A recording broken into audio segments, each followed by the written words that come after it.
The best leaders aren't necessarily the most intelligent, but they are the most emotionally intelligent. Hey leader, David Burke is here, organizational psychologist and author of 4 best-selling books on helping leaders and teams do their best work ever. And in this episode, we're gonna talk about developing emotional intelligence as a leader and how that will help you and your team do their best work ever. We've known about the importance of emotional intelligence in leadership for a long time now, but there are still some myths and misconceptions. Emotional intelligence isn't necessarily all about soft skills, though that's part of it, and it's not about pure just sort of mindfulness and being aware of your emotions, although that's part of it. Emotional intelligence is the ability to recognize and understand your own emotions, to have control over those emotions, but also to recognize and empathize with the emotions in other people. So you can see how this plays into your leadership of a team. Leaders with high emotional intelligence find that their teams have better discussions, make better decisions. They find that they're better able to give feedback and they're better able to get their message across and be understood. So why wouldn't you want to develop that as a leader? Now in this episode, we're going to talk about how to develop emotional intelligence as a leader using the 4 elements of emotional intelligence from Daniel Goleman's original research. Those are self-awareness, self-regulation, empathy, and social skills. And some people, including Goleman himself, occasionally add a 5th element here, which is motivation. But if you're a regular part of the community, you know we talk an awful lot about motivation on here. So we're gonna focus on those original 4. Let's get started. So the first element of emotional intelligence is self-awareness. And this is your ability to recognize the emotions that you're feeling. This is your ability to really know how you are feeling on any given day, to be aware of the fact that you're stressed, to be aware of the fact that you're depressed, to be aware of the fact that you're joyful, and also why and what's triggering that. Moreover, it's to be aware of the connection between your emotions and your thoughts and behaviors. You know, I don't remember who first said it, but there's a great kind of maxim and admonition to don't believe everything that you think. And I think the same is true here with self-awareness and emotions. Don't believe everything that you feel. Be aware of it.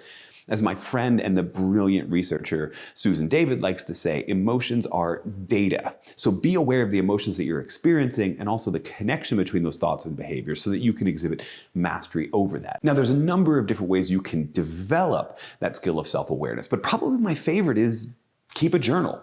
Now, I don't care if this is a long form page or multiple pages a day journal where you recap your whole day, or if it's a bullet journal, or if it's something as simple as like Peter Drucker's decision journal, where every time he's making a decision, he advocated writing down, here's the decision I'm making, here's what I think will happen, here's how I'm feeling about it.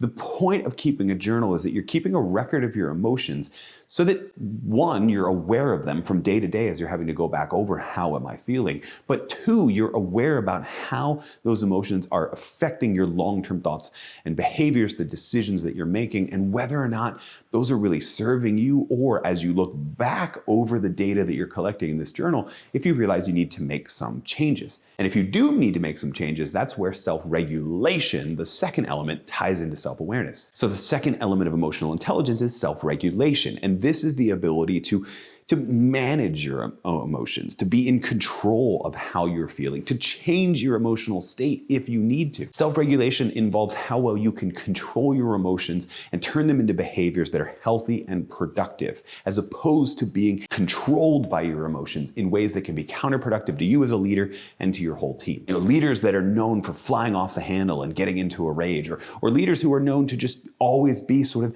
manic Michael Scotts who are always wanting to feel great, and then if they're not, they're depressive Michael Scotts who are always sort of depressive.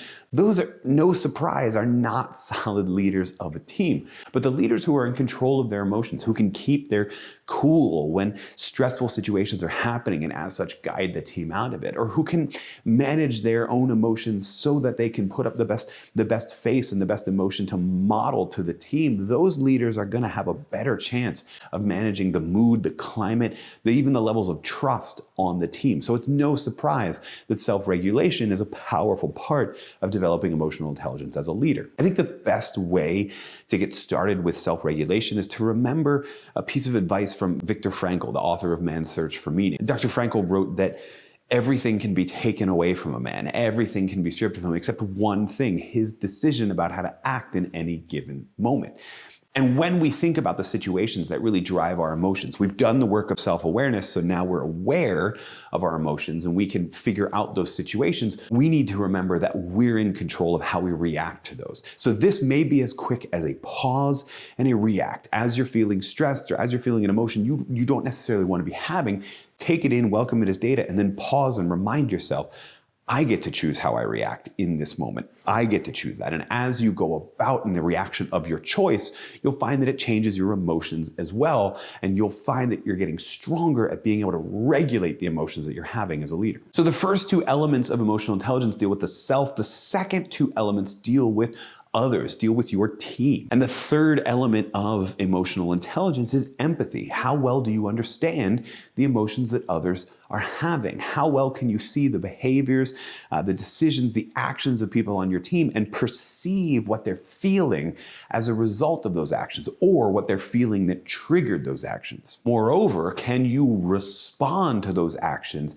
in a compassionate and understanding way? Let's say there's someone on your team who's not great at self-regulation, and so they have a tendency to get angry all of the time, and they come at you in anger. Are you going to understand that this is actually a problem of their self-regulation? It's not an attack on you. Are you going to be able to keep your cool, to empathize with what they're going through, and to respond to their anger with the compassion you need to defuse the situation? And if you don't see your people on a regular basis, are you even aware of what emotions that they're having? This is something we saw happen a lot in 2020, 2021, 2022 during the great work from home experiment that a lot of knowledge workers went through.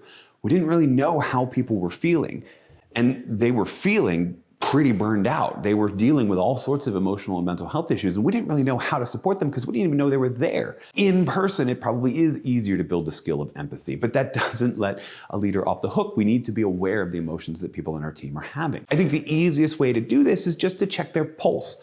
And no, I don't mean like a pulse survey, something formal that you send out to your team, but I mean in meetings. Are you taking time to ask, how's everybody feeling about this? Like, we get a lot on our plate. How is everyone feeling about it? And then are you letting people say, I feel good, boss? Or are you letting people actually talk about how they're truly feeling? Are you creating a climate in team meetings and in team communication where people can actually talk about how they're really feeling? And by the way, if your attempts to check their pulse aren't going all that well, it could be because you're not open enough about how you're feeling, which is sort of like go back to number one and number two, to the self parts of emotional intelligence, and build that a bit more. And then you'll be able to model the way and help them display it as well. The fourth and final element of emotional intelligence is social skills. This is the ability to effectively communicate, to interact with the team, to build and maintain a positive rapport and positive relationships. It's even on another level, it's the ability to use your communication and your interaction with people to help change their emotions, to help provide some, I guess it's not self-regulation, it's just regular regulation. It's team-wide regulation based on your interactions. For most leaders of a team, I think the easiest place to start in developing social skills is, are you actively listening to the team? Are you paying attention to what they're saying, or are you letting them speak as you think of what your response is going to be? Julian Treasure, the communication expert, has a great way to sort of check, as you're supposed to be listening to your people, whether or not you're actively listening to them. He calls it RASA, the acronym RASA: receive, appreciate, summarize, ask. Receive as in, nod your head, make eye contact. Appreciate, those little nods, those ums and ahs, those ways that you signal through verbal and nonverbal communication that you're paying attention to someone.